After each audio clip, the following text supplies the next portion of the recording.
This is a bad idea. This is a very, very bad idea. What's up, gamers? DreamcastGuy here, and currently I'm actually at one of the most haunted spots in all of Texas called Goatman's Bridge. Apparently, if you come here exactly at midnight and you're brave enough, some sort of mythological being called the Goatman will appear and possibly take you away.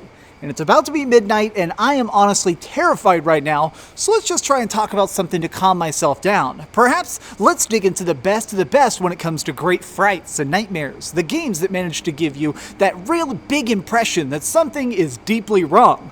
Like the fact that I shouldn't be out here. Now let's get into it. These are my picks of the top 10 best horror scary gaming moments. Oh my gosh.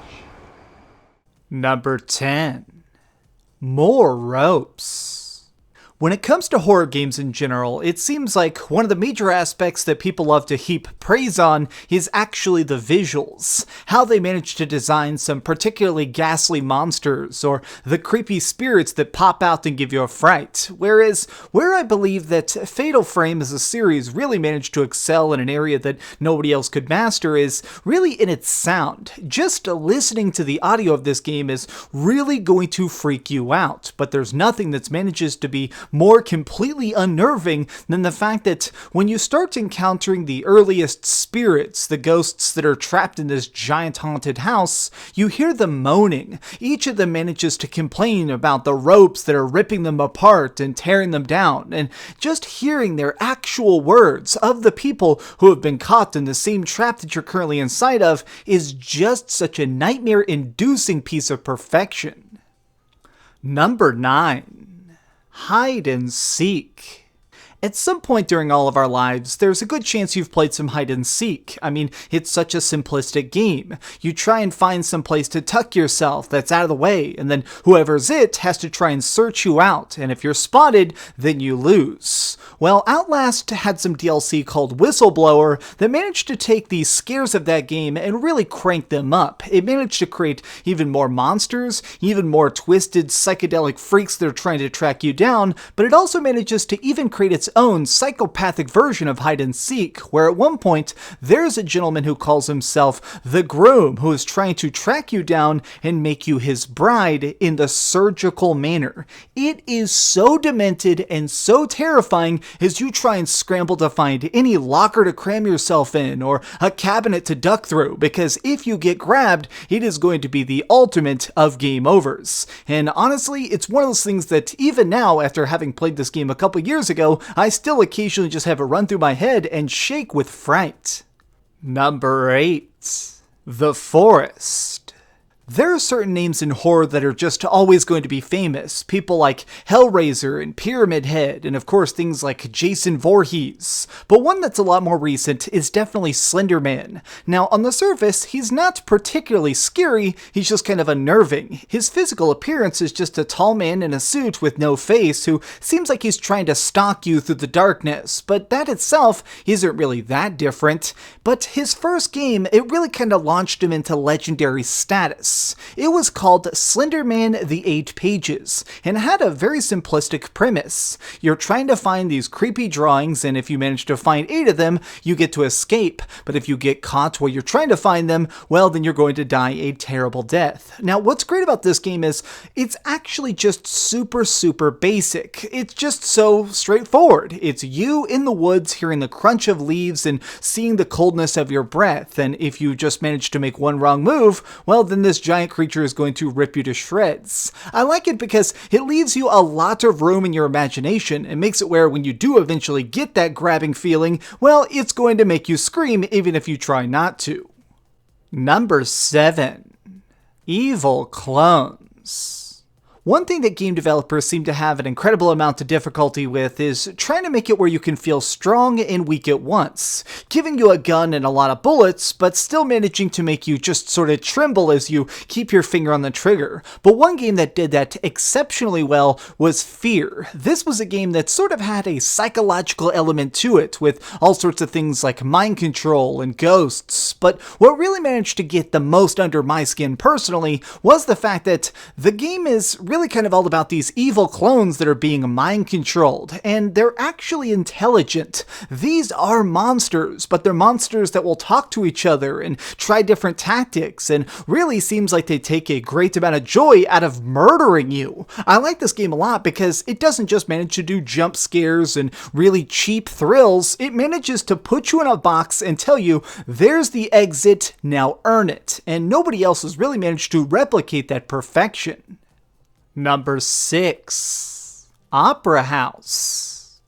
During the late 90s, there was this time period that was super interesting where basically each game studio was trying to make at least one project in every style, just to see what would or would not work. But what really kind of struck me was definitely what Square Enix was up to, because of course they were obviously ultra famous for things like Final Fantasy and Chrono Trigger, but they wanted to also try their hands at scares, and that's when they created Parasite Eve. Now this does have a lot of roots back in role-playing games itself, but I think that the reason that it got a lot of love and attention was because it managed to be disgusting and yet so fascinating. But nothing manages to just be more out of its freaking mind than the opening scene. You're playing as a cop who's trying to investigate a series of murders when you go to this opera house to see a giant show, and suddenly everybody around you spontaneously combusts. They are lit on fire. Everything you encounter is instantly mutated on a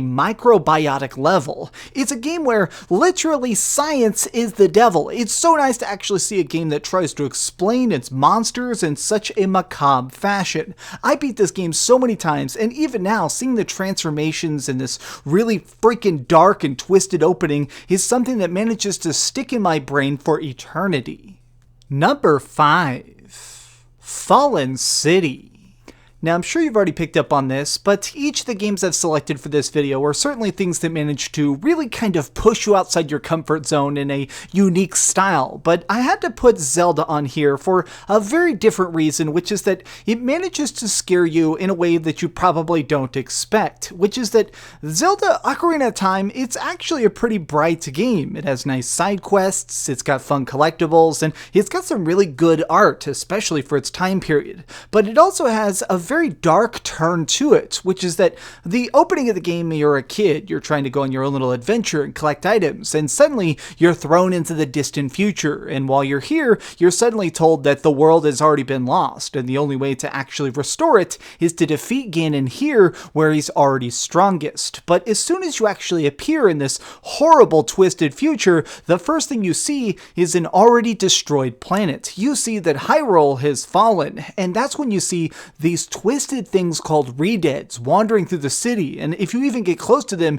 you're literally paralyzed by their gaze, and you can hear the screams as if they themselves are tortured by what they have to do to you. It is extremely creepy, especially because you're probably not mentally prepared for randomly being thrown into such a dark universe, but that's part of the reason that I think it is just so effective, and why it definitely earns a slot. Number 4. Mannequin Mall. Whenever we see the dawn of a next console generation, there's also sort of this interesting thing that happens very subtly in the background, which is that it seems like game developers sort of refresh themselves as well. But nothing was definitely more dramatic and noticeable than what happened with the launch of the Xbox 360 and the PlayStation 3, because this was the HD generation, where people managed to actually have hardware that had internal storage and DVD discs, and of course, HDMI out. People were going to actually use the full tech to try and create things that were gorier and gooier, and I love the fact that Condemned really managed to pull this off. It is a game that has you investigating and trying to track down a terrible serial killer, but the worst and possibly best part is that it likes to toy with your mind. It constantly makes you question if you, the character, are crazy, or maybe you're accidentally helping the serial killer in some fashion. But the best moment is at one point you enter this closed down mall that has people just wandering around. They're like meth heads or psychopaths, but the worst thing is it constantly likes to try and trick you. Did that move? What's going on over there? Who's that? Is there something in the shadows just waiting for you to make a mistake? And at one point it seems as if the mannequins themselves have come to life and are marching like their own little foot soldiers. It is a moment that is just so freaking shocking that you can't prepare yourself for it. It is made to just freak you out, and it is exceptionally effective. Number 3. Wendigoes. Until Dawn is a project that had a really big place in a lot of people's hearts because it managed to be a horror game that was almost an interactive film at times, but it also made your choices matter. If you made a mistake or pressed something incorrectly, that character would permanently die. It made it where there was a real sense of pressure and tension because not only were you watching these people, but at times you actually got to play as one of them one by one. It gave you a chance to really kind of empathize with their fear and their plight. But the best part of all is the fact that it had a giant plot twist in the middle of it. Early on, it seems like you're all being stalked by some sort of masked weirdo who's actually tracking down these kids, when suddenly it turns out that no, that was a giant trick, and in actuality, there are essentially werewolves. These things are called Wendigos. They're like werewolves, but more in a Native American folklore sense, and the worst thing is, they can just shred people. If you're somehow bit by a Wendigo, you are extremely screwed because you're either going to die or become one of them. But there are so many moments where the controller actually has some motion detection in it, which means that not only do you have to try and solve these puzzles and escape these freaking horrible freaks, but additionally, if your hands shake, if you literally quiver with fright, you are going to get a game over. I love this system because it really manages to challenge your physical prowess in a mental capacity. And it's something that to this day, I wish that more games would rip off because it really managed to work. Number 2. Instant Death. I'm sure we can all agree that the original Silent Hill is perhaps one of the greatest freaking horror things that's ever been created. It is a flat-out masterpiece of horror and design, and so many small choices about it really come together to essentially function in an exceptional manner. Like, just one of the main things is the fact that you are a random guy. In this game, we play as Harry, and he's not a hero, he's not a villain, he's just a random person who accidentally stumbles into a town that is literally cursed. But instead of just giving up or dying, he fights. He manages to find a way out of it. But the way the game really manages to introduce how screwed you are is that as soon as the game starts, you're dropped into Silent Hill and given nothing but a tiny lighter to try and find your way through this opening gauntlet. And as you start to actually explore these little haunted gateways and stuff, you see a very mutilated corpse and then find a bunch of weird little monsters with knives that eventually are going to kill you. You can't escape this opening death, and it really kind of just establishes the rules right at the start that win or lose, you're probably going to hell. And I think that that is such a smart choice. It sets a tone, it is a very bold strategy, and it's something that to this day freaks me out. Number 1. Dog Crash.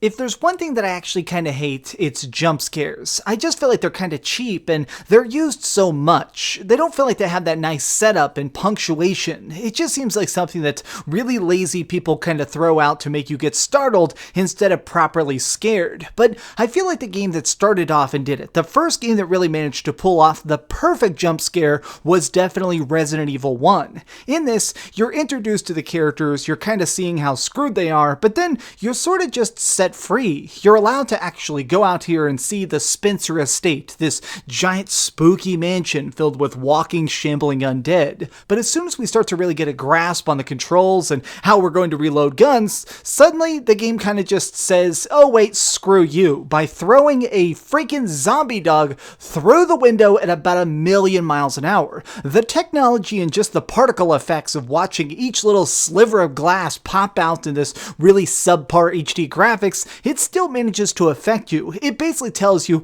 hey, trust nothing. You cannot be prepared, so don't even try to be. It's something that a lot of people to this day really look back on as the first time that they ever had a fright so intense that they actually dropped the controller. I love Resident Evil. As a series, it is just sublime. But this moment, it really manages to stand far and above, and for that reason, I'm awarding it my pick as the scariest moment in gaming.